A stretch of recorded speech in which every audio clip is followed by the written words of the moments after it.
Ava stood still beside the coffin, her black dress hugging the swell of her 6-month belly, while whispers flitted like flies through the chapel. "She was never good enough for him," hissed one voice. "Probably trapped him with that baby," sneered another. The room, filled with well-dressed ghosts from Daniel Monroe's past, had come not to mourn, but to gawk at the pregnant widow, the failed marriage, and the fallen son of the once mighty Monroe family. Ava kept her eyes on the mahogany lid, willing herself not to flinch, not to cry, not to give them anything more to feed on. She had already given enough: her reputation, her peace, her future. Daniel had died last week on a snowy highway, alone, in a crash no one called an accident. Some said he'd been drunk again. Others claimed he was fleeing debts, maybe worse. But Ava knew he was just tired. Tired of fighting a town that loved his wealth, but hated his choices. Tired of trying to protect her while the walls of his family's legacy collapsed around them. And now here she stood, alone, carrying the last part of him, while his mother sat stone-faced in the front pew, pretending her son hadn't died, married to a woman she considered beneath their name. Margaret Monroe had never spoken Ava's name with anything but disdain, and now, even at her son's funeral, she refused to look at her. Ava had sold her wedding dress to pay for the casket. She had pawned her rings to afford the chapel. The Monroe estate was gone, swallowed by lawsuits, debt, and bitter pride. There was no inheritance, no family safety net, no one to lean on, just a child on the way, and a town sharpening its teeth. As the pastor's voice faded into the final prayer, the chapel doors creaked open. Every head turned. A man entered, tall, tailored, and silent, his charcoal suit pressed to perfection, his shoes barely making a sound. His presence was like ice water on overheated skin, jarring, unmistakable, out of place. He walked past the pews without acknowledgement, straight to Ava, who stiffened as he stopped in front of her. He was handsome in a severe way, with dark eyes that held no sympathy, only certainty. "You're Ava," he said, not a question. She nodded slowly. "Yes." From his inner coat pocket, he pulled a white envelope trimmed in gold, sealed with black wax. No name written, no stamp, just heavy, important paper. "This is for you, from Daniel. He asked me to deliver it personally, only if he died." Ava blinked, the words catching in her throat. "From Daniel?" He gave a slight nod. "He left instructions. This changes everything." Before she could respond, Margaret Monroe stood abruptly. "Who are you? You have no place here. That woman is not family." The man turned his head slightly toward her, his voice cool. "Daniel appointed me to handle his final affairs. You are no longer the executor." The color drained from Margaret's face. "That's not possible. The estate is gone." "Not all of it," he said. "Daniel planned for contingencies." He turned back to Ava, placed the envelope gently in her hands, and added, "Read it in private. Trust no one." Then he walked out as silently as he'd come, leaving a chapel full of stunned silence and shifting glances. Ava stared at the envelope, fingers trembling. Her name wasn't on it, but somehow it felt heavier than gold. She hadn't known Daniel was planning anything. He'd been so tired, so broken near the end. But maybe he hadn't given up. Maybe he had been protecting her in ways she hadn't seen. Margaret sat down slowly, lips pressed into a paper-thin line. The air in the chapel had shifted. Ava could feel it. Something had changed. She wasn't just the widow anymore. She was holding a secret, something that had Margaret panicked and the town suddenly curious. As the pastor signaled the final hymn, Ava slipped the envelope into her coat pocket, standing taller than she had in weeks. They thought she was weak, ruined, disposable. But Daniel had left her something. A message. A plan. A truth. And whatever it was, it would not only shake Margaret Monroe, it might just rewrite everything the town thought it knew about the pregnant widow standing by the casket. Ava waited until the funeral ended and the last strained condolences were forced into her hand before she left the chapel. The envelope burned in her coat pocket as she walked alone through the snow-dusted path back to her car, Daniel's name echoing like a drumbeat in her chest. She didn't drive straight home. She didn't even know where home was anymore. The foreclosure notice had given her 2 more weeks in the small cottage Daniel's family once called their guest house. Instead, she parked beneath an old willow tree by the edge of town, the same place Daniel had proposed to her before everything fell apart. Wind whispered through the bare branches above, and her hands trembled slightly as she peeled the wax seal from the envelope, heart pounding with fear and hope, all tangled into one. Inside, she found 2 items, a handwritten letter folded once, and a legal-looking document with a raised notary stamp and Daniel's signature in bold ink. She opened the letter first. "My Ava," it began, in Daniel's unmistakable handwriting. "If you're reading this, it means I didn't make it out. I wish I had more time, more strength, but in the end, I knew I couldn't outrun what was coming. I've lied to you, not because I didn't trust you, but because I didn't want to burden you with what I had to do. You were always the best thing I ever had. That baby growing inside you is my only hope for redemption." What followed next made Ava's breath catch. Daniel confessed to hiding something he had inherited but kept buried. A set of shares in a company she'd never heard of, hidden under a different name, purchased before his family fell apart. "I never told my mother or anyone else," he wrote. "It was my last card to play. I needed to make sure you and the baby had something no one could touch. Not even her." Her eyes moved to the legal document, where the company name was printed clearly at the top. Iridian Capital Holdings. At the bottom, next to Daniel's signature, was a second notarized signature, Chase Harland, CEO. The name clicked.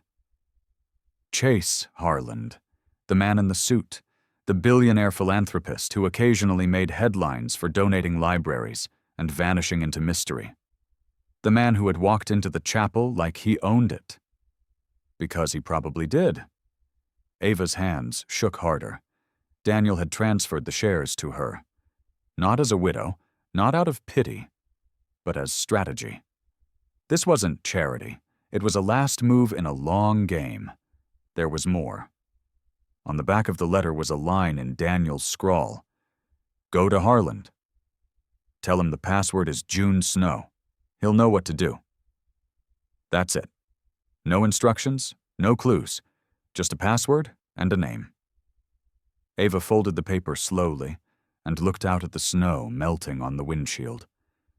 Daniel had kept secrets, yes, but for her, not from her.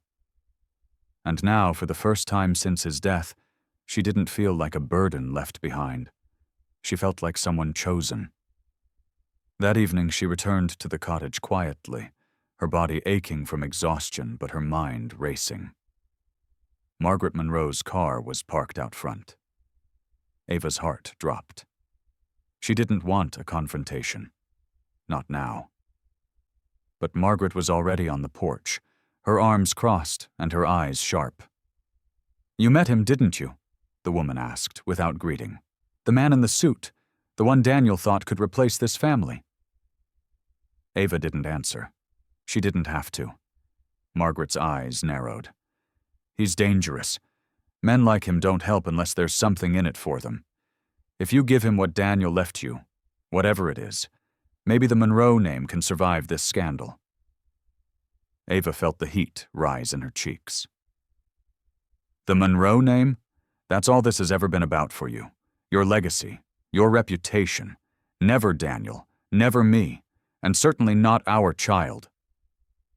Margaret took a step forward, voice cold. "You're not family, Ava. And when that child is born, he or she won't be either, unless you cooperate."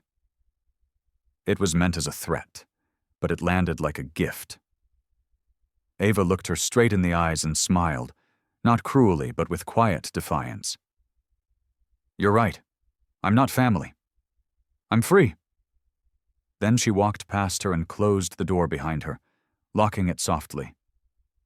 That night, she didn't sleep. She reread Daniel's letter until the ink felt like fingerprints.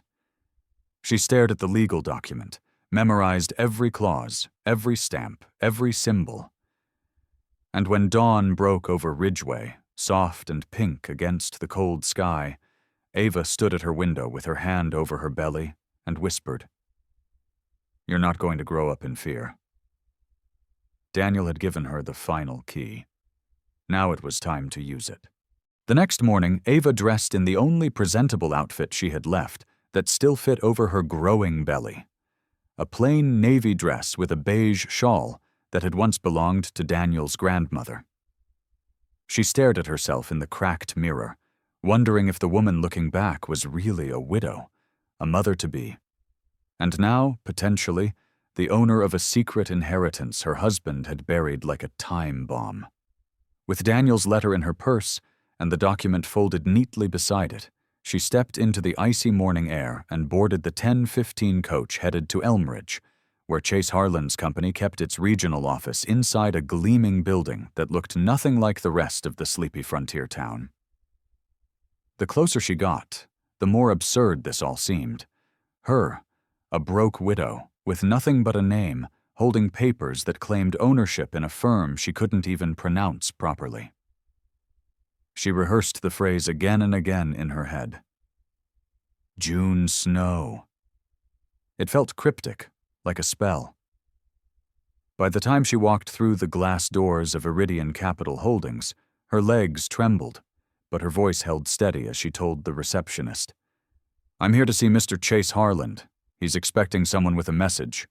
June Snow." The receptionist blinked once, then leaned slightly toward a hidden phone, murmured something, and then looked up again. "Take the elevator to the 14th floor. There's only one door. He'll see you now."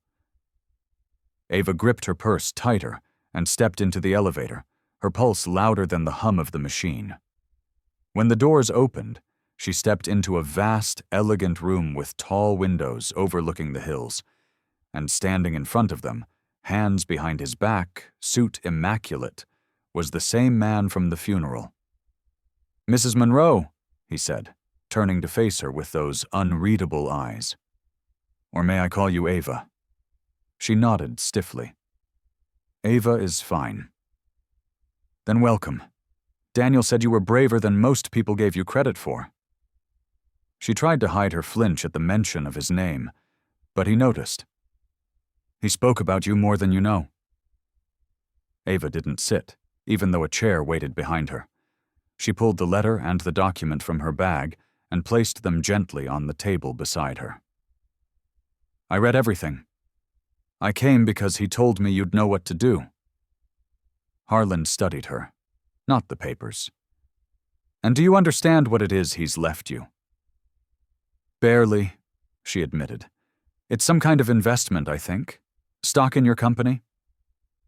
"Not just stock," Harlan said, walking to the desk and opening a drawer. He pulled out a leather-bound folder and placed it next to the papers.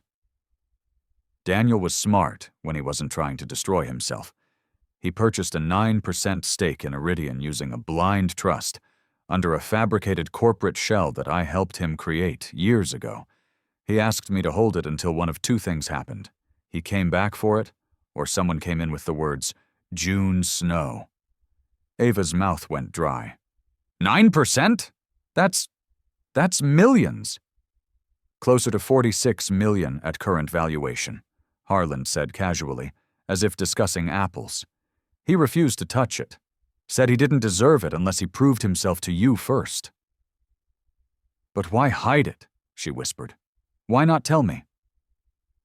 Harlan looked out the window again. "Because Daniel didn't trust himself, Ava, and he didn't trust his mother or the vultures circling what was left of the Monroe legacy. He was afraid that if they knew what he had, they'd bleed you dry after he was gone. He wanted it to be clean, hidden until you needed it, until you were strong enough to claim it without blinking. Ava sat down slowly, trying to breathe through the weight in her chest. "I'm not strong," she said quietly. "I'm terrified." "Then you're doing it right," Harland said. "Strength isn't the absence of fear. It's standing up while you're afraid. You've done that every day since the town turned on you. Daniel knew it. That's why he trusted only you." She looked at the folder he had placed beside her. "What's that?" "Your new file," he said. "It confirms transfer of ownership. You are now a principal stakeholder in Iridian. You can sell, hold, or grow it. I'll advise you if you want. But it's yours." Ava's hands trembled as she reached for it. This wasn't a fairy tale ending. It wasn't revenge or resurrection. It was a key to something bigger than survival. A way out, a way forward. "What happens now?" she asked. Harland gave a faint smile. "Now you decide who you want to become." As she stepped back out into the daylight, the sky had begun to snow. Light, soft flakes drifting like whispers. Ava looked up and let one settle on her glove. June snow. It wasn't just a phrase. It was a promise Daniel had kept. Even in death, he had protected her. Not like a savior, like a partner, like a man who knew she'd rise when the time came. By the time Ava returned to the cottage, the snow had thickened, blanketing the ground in a silence so complete it felt sacred. She moved slowly, as if the envelope and folder tucked inside her satchel were ancient relics instead of papers that could change her life. She didn't bother turning on the lights when she entered. She simply lit the fire, sat on the worn sofa, and stared at the dancing flames, her thoughts tangled between grief, rage, and the quiet shock of possibility. The warmth of the room couldn't thaw the memory of Margaret Monroe's cold eyes from the day before, nor the way she'd spit the word family, as if it had been poisoned by Ava's presence. Ava pressed a hand to her stomach, feeling the soft, rhythmic flutter of the baby stretching inside her, and whispered, "You deserve more than bitterness. You deserve truth." She didn't know how long she sat there before headlights flashed through the window. A black car pulled up, sleek, official, and entirely expected. Margaret didn't knock. She walked in like she still owned the place, her heels sharp against the wooden floor. She was dressed in full mourning black again, as if the performance never ended, though the expression on her face was anything but mournful. "I assume you've seen what he left you," she said without preamble. Ava stood, spine straight. "Yes, I've seen it, all of it." Margaret's mouth tightened. "Then we're going to come to an understanding. You will sign over any controlling interest to me, publicly, quietly. The Monroe name cannot be tarnished by the scandal of you profiting from it." Ava tilted her head, genuinely curious. "What scandal? That your son loved me? That he gave what little was left of himself to his wife and unborn child instead of the family that broke him?" "He was sick," Margaret snapped. "He was desperate. You manipulated him into marrying you, into believing he had something to protect. If he'd lived, he would have seen the truth." Ava felt the burn of tears behind her eyes, but refused to let them fall. "Not here. Not now." "He did see the truth. That's why he chose me. That's why he left everything in my name. He trusted you to handle money once, and look what happened. But this wasn't about legacy. It was about love. About protecting his child." Margaret scoffed, crossing her arms. "Then what will you do, Ava? Play house with your pile of shares and your cottage falling apart? Raise a child alone while the world wonders if you deserved any of it?" "No," Ava said quietly. "I'm going to raise a child who knows their father tried to make things right. I'm going to rebuild. With or without your approval." Margaret's eyes narrowed. "You don't know how this world works. People like you don't get to win. Even with money, you'll always be the poor girl who married above her place." Ava stepped closer, her voice low and steady. "And you'll always be the woman who buried her son without ever forgiving him for choosing love over power." The older woman's face flinched as if slapped. For a moment, Ava thought she might strike her, or scream, or break. But instead, Margaret turned on her heel and walked to the door. "You have until the end of the week to change your mind," she said. "After that, things will get unpleasant." She left without another word, the door closing softly behind her, like the final page of a book no one wanted to finish. Ava let out the breath she'd been holding and sat down again, heart racing. She wasn't afraid. Not really. Not anymore. Margaret Monroe could throw lawyers, gossip, even threats, but Ava had something the woman could never steal. Daniel's intention, written in ink, notarized by power, sealed by trust. The next morning, Ava visited Harlan's office again, this time with questions. She needed to know what came next, not just for her, but for the future she was now holding in her body and in her hands. "She's going to come after me," Ava said simply, as she sat down across from him. Hard. Publicly. Harlan didn't flinch. "Then we prepare. We build a wall around you and your child she can't climb. That's why Daniel set it up this way. He knew the first battle would come from within his own family."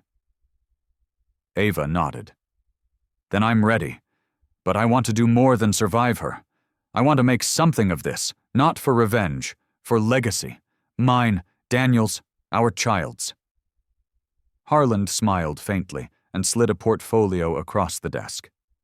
"Then let's begin." That night, as Ava lay in bed, her fingers resting gently over the curve of her belly, she whispered, "We're not hiding anymore. Not from her. Not from the town. We're not just surviving. We're going to matter."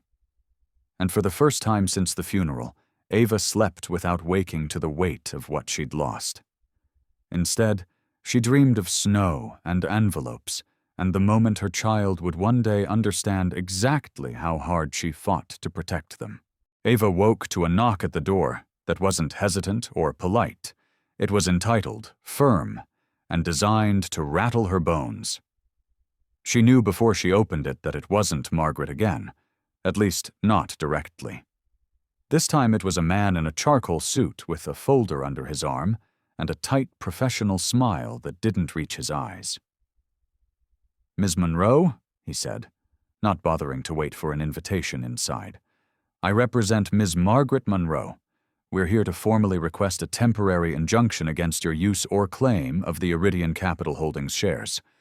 My client maintains the position that the transfer was made under undue emotional influence and without sufficient legal clarity." Ava stood still, her jaw tight. "So you're saying my dying husband, who prepared the documentation with a billionaire CEO, didn't know what he was doing?" The man's eyes didn't blink. "I'm saying courts can be persuaded. Public sentiment even more so. You have options, Ms. Monroe. You can either enter mediation, or the Monroe family will pursue a civil challenge." He handed her the envelope and left with a bow more sarcastic than courteous. Ava didn't open the folder. She didn't need to. It was a bluff, aggressive and cruel, but a bluff. Still, she knew Margaret wouldn't stop there, and she didn't. Within 2 days, Ava's name was smeared across the Ridgeway Tribune, the front-page headline reading, "Fortune-hunting widow or grieving wife." Questions swirl around. Monroe Inheritance inside was a detailed, venom-laced article dripping with thinly veiled insinuations about her background, her marriage, her intentions, and most damning of all, the mysterious transfer of power to a young, pregnant outsider with no financial experience or public ties.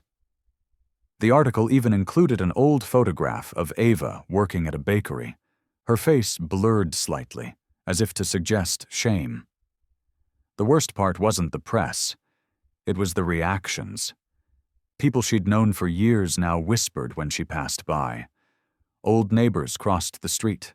The pharmacy clerk, once warm and chatty, handed her vitamins in silence.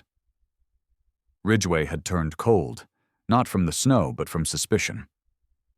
Ava didn't cry. She didn't even flinch. Instead, she went straight to Harlan's office, slammed the paper down on his desk, and said, "Print speaks." "I want to speak louder." Harlan arched a brow. "How far are you willing to go?" Ava didn't hesitate. "As far as I have to. Let's tell my side." Within 48 hours, she sat in front of a camera in Harlan's private studio. No makeup, no stylist, no script. Just Ava, a dark dress, and the truth. She told them about Daniel, not just as a Monroe, but as a man broken by expectations. She spoke of their love, quiet and messy and honest. She read the letter he'd left her, word for word, her voice cracking only once, when she described him writing, "You were always the best thing I ever had." And then she looked into the lens and said, "This isn't about money. It never was. This is about a child who will never know his father unless I speak. It's about a man who tried, even in death, to do right by someone the world decided didn't belong. I won't let them erase him. I won't let them erase us." The video was posted on every major platform by Iridian's team. Within hours, the tide shifted. Women from all over the country flooded the comment sections with support. Veterans, widows, even strangers who'd never met her wrote letters to the Tribune demanding they retract the story. Hashtags spread like wildfire. # Justice for Ava, # Daniel chose her, # June Snow. The Tribune, under pressure, printed clarification and quietly buried the article within their archive. Margaret didn't call. She didn't have to. Her silence was the sound of a battle lost. But Ava wasn't celebrating. Not yet. Because this wasn't about revenge. It was about reclaiming her place, not just in Daniel's story, but in her own. She returned to the cottage and took the folder of shares out again. She ran her fingers over Daniel's signature and whispered, "You did more than love me. You believed in me, and now I have to live like that means something." She called Harlan the next morning with a request that surprised even him. "I want to create a foundation," she said, "in Daniel's name, for single parents, military widows, anyone like me who's had to fight to be heard." "You're turning your inheritance into a mission," Harlan said with admiration. "He'd be proud." "He didn't just leave me money," Ava said. "He left me unfinished work." That night, Ava sat by the fire again, her hand cradling the baby as it kicked gently, and whispered the name she had chosen. Not Monroe, not even Daniel Jr., but something new, something hers, a name untouched by the past. Because this child, like her, would be born not from wealth or shame, but from courage. Ava stared at the birth certificate application resting on her lap, its blank spaces more intimidating than the courtroom threats or the town's judgmental glares. A name. That's what it asked for. Simple, clinical, as if it hadn't taken her weeks of wrestling with grief, identity, and legacy to reach this point. She traced her fingers over the line where the father's name should go. She could write Daniel Monroe, and no one would question it. It was the legal truth, the biological one, too. But something in her resisted the impulse to inscribe his family name again, not out of bitterness, but to draw a line in the sand between what her child would inherit and what they would become. Monroe had meant power, yes, but also silence, control, and polished cruelty disguised as prestige. Her child would not bear the burden of that shadow. Ava breathed deep, and then, in bold ink, wrote, Daniel Cade Harlan. Not as a tribute to the CEO who had helped her weather this storm, but because Cade had been the name Daniel once said he would have chosen for a son. Simple, strong, untouched by dynasty. And Harland, not to hide from the Monroes, but to claim the future Daniel had built with Chase, far from the cold halls of his family estate. It was a declaration, not a disguise. Later that day, Ava walked into the county courthouse, baby bump rounding her coat, eyes steady, and filed the name without hesitation. The clerk behind the glass raised her brows, recognized her from the viral video, and offered a smile tinged. Ava didn't need pity. She needed progress, and she was making it, step by step. That afternoon, a small ceremony was held in the community library. Quiet, intimate, and unlike anything Margaret Monroe would have ever attended. Ava had requested a dedication corner in Daniel's memory, using a portion of her newfound wealth to renovate the children's reading room and add a plaque in his honor.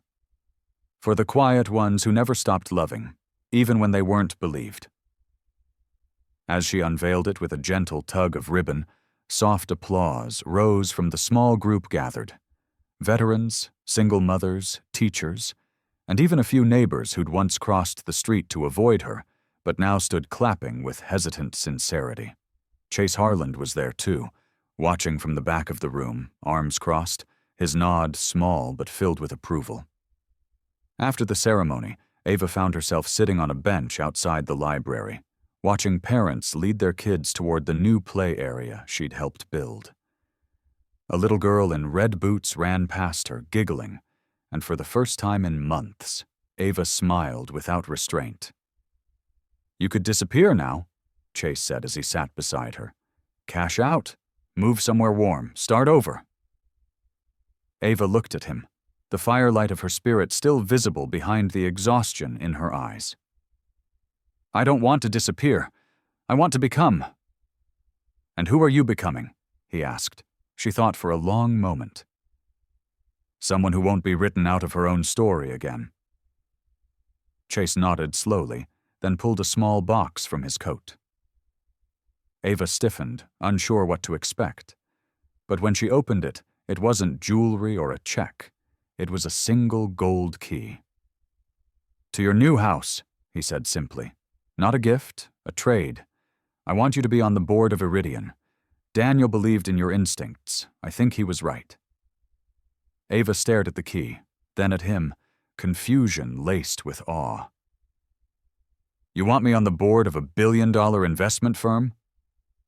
"Not because you're wealthy," he said, "because you've lived what most of our board never will. Loss, poverty, courage under pressure. You see what's invisible to them. I need that." She hesitated. "You're not just doing this for Daniel." "No," he agreed. "I'm doing it because Daniel taught me what loyalty looks like. And you've earned more than pity or inheritance. You've earned place." That night, Ava packed the last of her things in the cottage. It felt surreal, leaving the place where she and Daniel had once shared burnt toast mornings and whispered dreams about tiny shoes and lullabies. But it wasn't abandonment. It was evolution.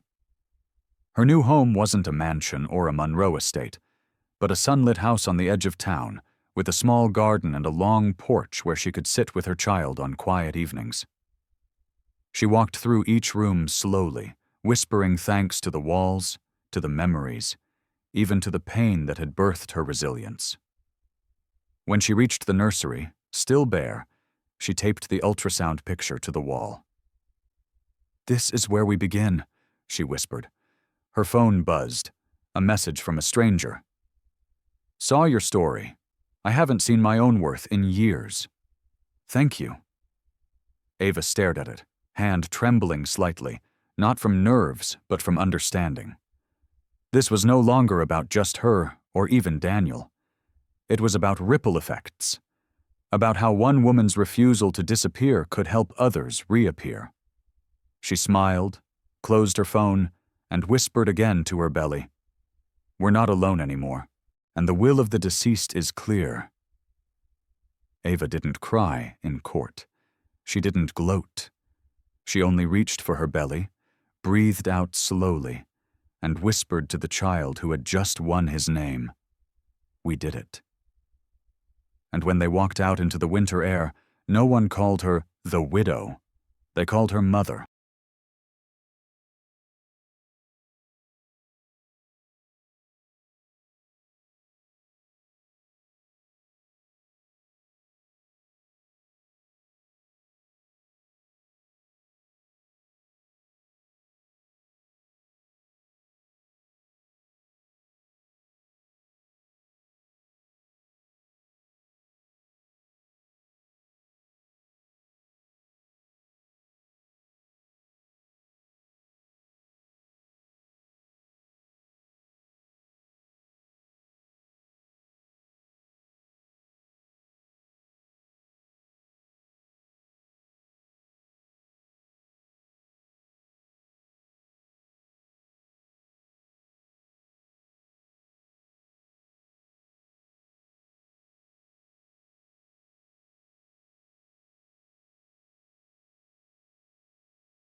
The letter arrived by courier, sealed with the Monroe family crest in dark wax, and delivered by a woman wearing gloves so white they seemed almost accusatory. Ava opened the door mid-morning, still in pajamas, holding a mug of tea in one hand and her growing belly with the other. "For you," the woman said. The court victory should have felt like the end of something. Final, cleansing, like the closing of a long, cruel chapter. But Ava knew better. Winning Daniel's name for her child, protecting his legacy, and standing her ground against the Monroes had only created a new kind of space, one where her choices truly began. Chase Harland invited her to lunch 3 days after the ruling, this time not in some boardroom or back hallway, but at a quiet rooftop cafe overlooking the city skyline.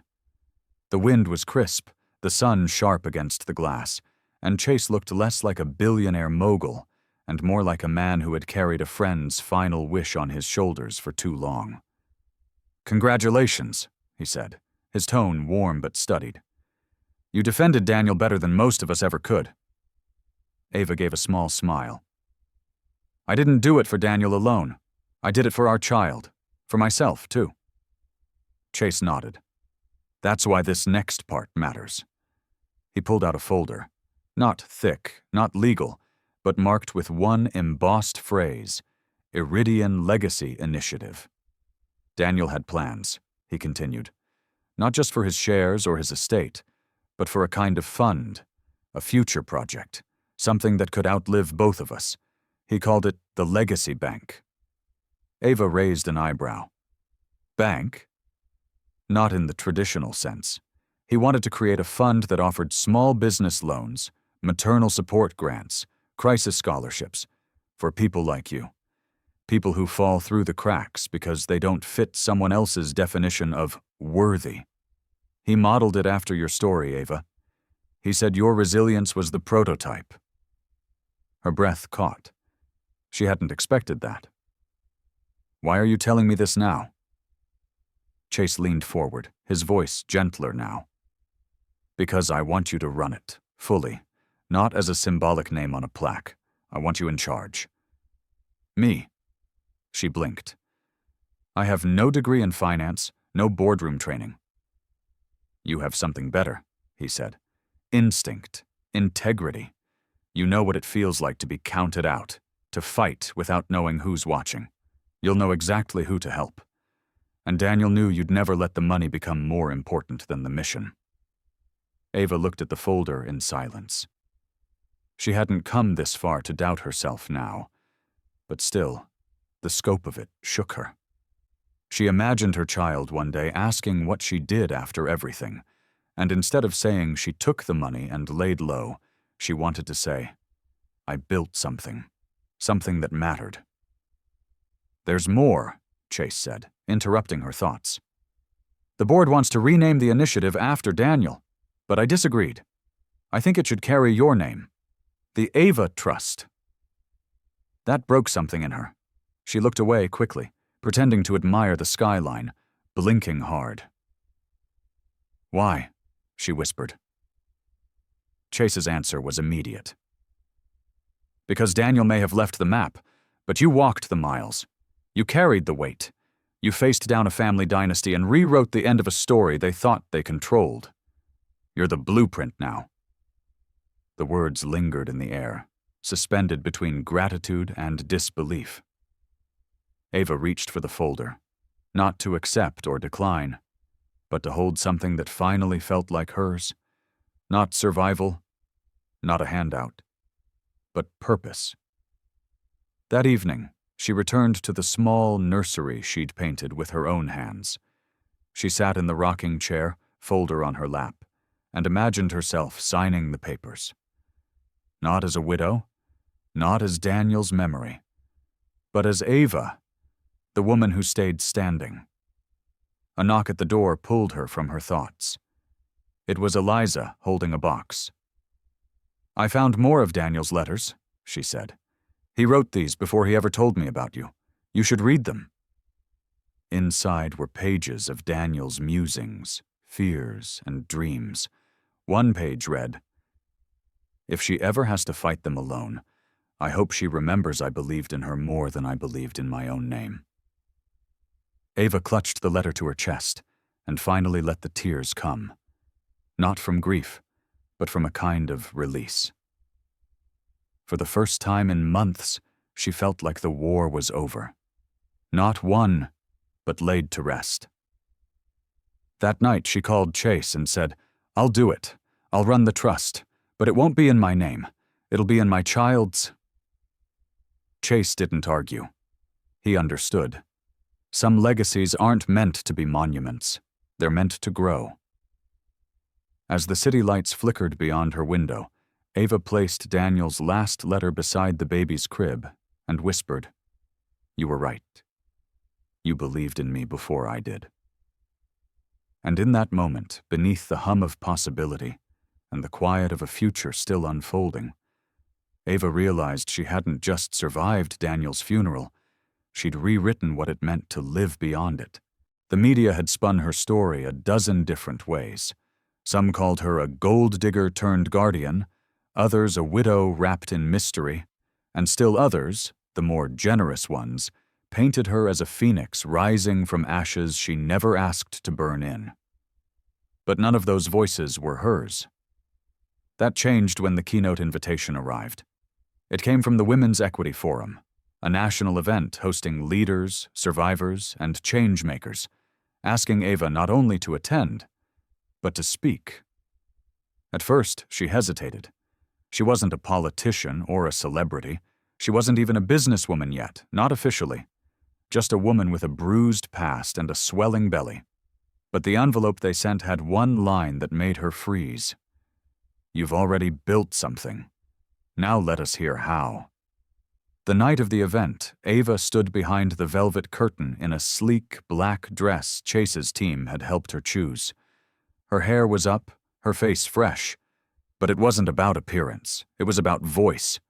The room held hundreds. Women in power suits and quiet strength, survivors and senators alike, waiting not for spectacle, but for truth. When her name was called, Ava stepped out to polite applause. She walked slowly, her balance steady despite the weight of her child, and reached the podium. Silence fell. "6 months ago," she began, "I buried a man who loved me in a way his family never could. I was mocked at his funeral, whispered about in courtrooms, and offered millions to disappear quietly." A few heads nodded, the kind that knew. "But I didn't disappear," she said, voice gaining steadiness, "because what I carried wasn't just grief. It was proof that our story had value, that I had value, and that our child deserved to know love could look like defiance." She went on, detailing not the scandal, not the headlines, but the heart, the choices behind them, the nights spent doubting everything, and the quiet fire she had no name for until Daniel gave her one: belief. When she spoke about the Ava Trust, now renamed the Legacy Circle, she didn't pitch it as a charity. She framed it as a rebellion. "We don't wait for approval anymore. We build what we need, for ourselves, for those next in line."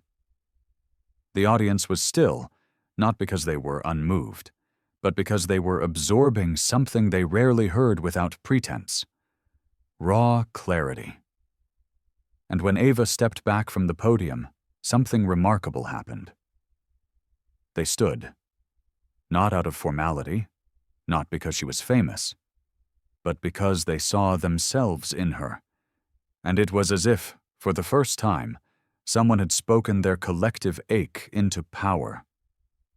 After the speech, she was swarmed, handshakes, invitations, praise, but none of it felt as grounding as the message she received later that night from a stranger.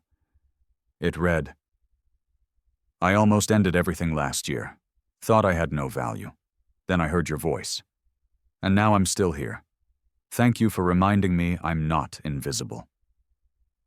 Ava wept quietly, reading that. Because that was the point. Not the wealth, not even the legacy. It was the reminder that no one should be erased, least of all the ones who carry life, carry pain, and still choose to carry forward. Days passed, then weeks. The nursery came together piece by piece, with help from Eliza and volunteers who'd read about her story. The name on the baby's birth certificate was already decided. Noah Daniel, a nod to peace and to roots. On a quiet Thursday morning, Ava stood at the old Monroe estate, no longer as a target, but as the new legal owner, thanks to a clause Daniel had buried deep in a side trust, activated only if his wishes were ever challenged. A poetic final move. She stood in the grand entryway alone, let her hand drift along the wood banister, and whispered, "This house doesn't silence people anymore." She didn't plan to live there. It would become the main headquarters for the Legacy Circle, a place where stories like hers could begin again in safer ways. In the garden out back, she buried a single envelope, the original letter Daniel had written, the one that had started it all. She placed it beneath the roots of a cherry blossom tree, now just beginning to bud in spring air. As the soil covered it, she smiled and said softly, "You're not a secret anymore." That afternoon, a new plaque was installed on the gates. It read not Monroe House, but The House That Remembers. Ava didn't watch them hang it. She was inside, painting the last wall of her child's room, humming quietly to a song only mothers know. And for the first time in her life, every choice she'd made, every silence, every stand, every no, felt like the exact shape of a yes. The morning Ava went into labor was not dramatic. There was no storm, no broken water on the kitchen floor, no rushed hospital ride lit with sirens. It was quiet, slow, sacred. A deep ache began just before dawn, and by the time the city stirred with its usual noise, she was already in the birthing suite, hands gripping the edge of the bed, breath steady, eyes fixed on the single photograph she'd brought with her. Daniel, standing on their balcony, wind in his hair, one hand in his pocket, the other stretched toward her belly like he already knew who was inside. Eliza sat beside her, clutching Ava's hand like a sister, not an in-law. Chase waited in the hall, pacing like a brother. No press, no Monroes, no shadows, just chosen family and light pouring through the wide window. The labor took 12 hours. Hard ones. Ava didn't cry out. She didn't panic. She just bore it like everything else she'd endured. Quiet, fierce, determined to meet the life she'd been defending since Daniel's final breath. When Noah arrived, the room shifted. Even the air seemed to hold its breath. He was small, but not fragile. Loud, but not frightened. His fists curled instantly around her thumb, and Ava broke, tears streaming without sound, forehead pressed to his tiny one, whispering, "You're here! You're real! We made it!" She held him for hours, skin to skin, telling him stories he wouldn't remember but needed to hear. About his father, about letters and legacies, about the world that would not define him by the cruelty it showed her.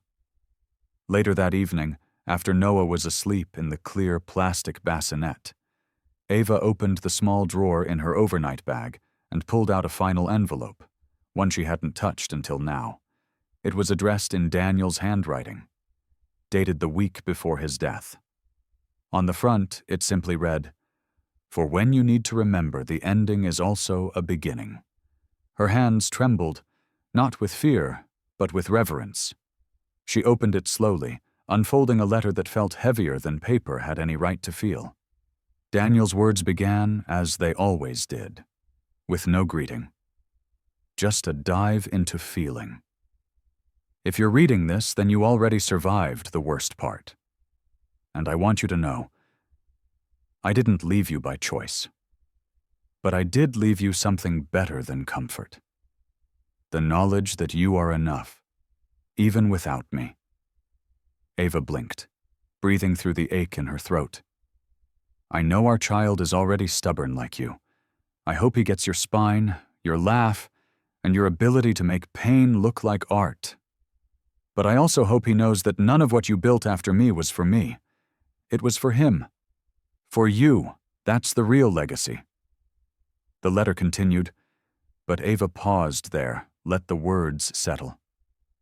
She had spent so long fighting to preserve Daniel's name, Daniel's trust, Daniel's child. But the truth was, Daniel had always been pointing her back to herself. And now, with Noah asleep and the world quiet, she finally saw what he meant.